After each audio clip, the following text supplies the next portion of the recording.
बिहार में इन दिनों SIR यानी स्पेशल इंटेंसिव रिवीजन का मामला पूरे उफान पर है।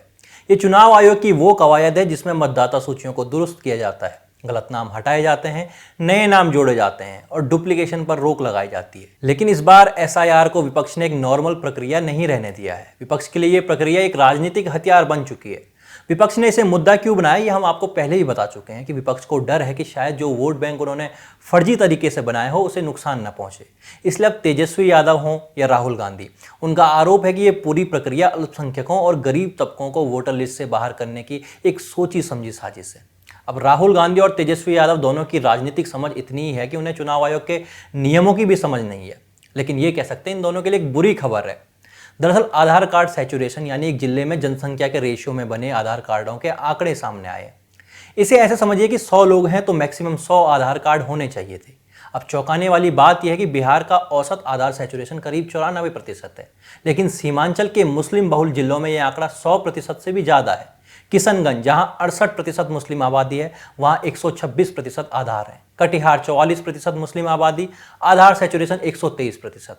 अररिया 43% मुस्लिम आबादी और आधार सैचुरेशन 123%। पूर्णिया 38% मुस्लिम आबादी और आधार 121%, यानी हर 100 लोगों पर 120 से अधिक आधार कार्ड। दोस्तों, अब सवाल उठता है कि अतिरिक्त आधार कार्ड किसके नाम पर है और ये क्यों बनाए गए हैं।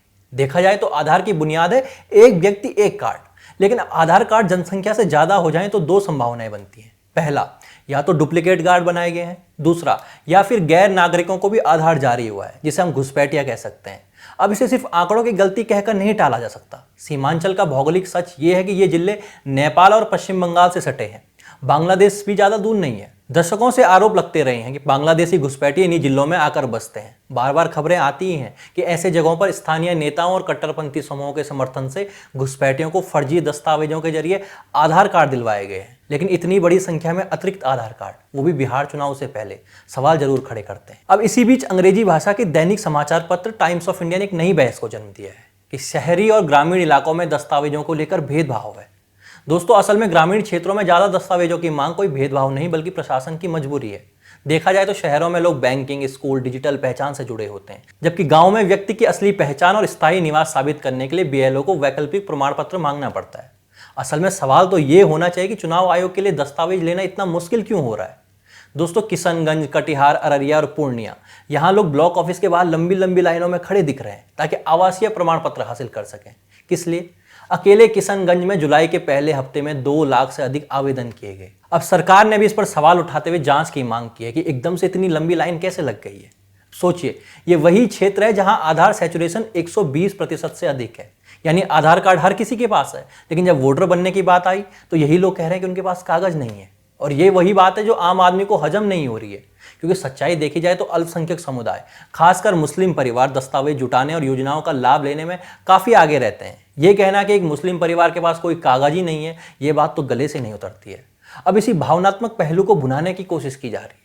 इंडियन एक्सप्रेस जैसी मीडिया संस्थाएं क्या रिपोर्ट छाप रही हैं? रिपोर्ट छाप रहे हैं कि दिल्ली में रहने वाले बिहार के प्रवासी मुसलमान कह रहे हैं कि हमें कैसे साबित करना है कि हम कौन हैं। सवाल तो यह कि जो साबित नहीं कर सकता कि वो है कौन और कहां से है, उसे इस देश में रहने का किस आधार पर मिलना चाहिए। ये तो नागरिकता का सबसे बुनियादी मानक है, वरना भारतीय नागरिक और एक घुसपैठिए में क्या फर्क रह जाएगा। अब बात सीमांचल की भी करनी जरूरी है। सीमांचल यानी बिहार का वो इलाका जो पश्चिम बंगाल, नेपाल और बांग्लादेश से जुड़ा हुआ है। इन सीमाओं से घुसपैठियों का आना कोई नई बात नहीं है और बड़ी बात भी नहीं है। दशकों से ये इलाका घुसपैठियों के लिए सबसे सहज प्रवेश द्वार रहा है, और ये बात सिर्फ बिहार तक सीमित नहीं है। अब सोचिए, जब बिहार में SIR से इतने आंकड़े और घोटाले खुलने लगे हैं तो यही प्रक्रिया पश्चिम बंगाल में शुरू हो गई तो क्या होगा? क्या यही डर ममता दीदी को भी सता रहा है? क्या उन्हें अंदाजा है कि अगर बंगाल में आधार सैचुरेशन और मतदाता सूची का सच खुल गया तो वहां की राजनीति की पूरी तस्वीर ही बदल जाएगी? इन्हीं सवालों के जवाब अगले वीडियो में होगी, जहां हम बात करेंगे पश्चिम बंगाल और वहां की घुसपैठ पर। धन्यवाद।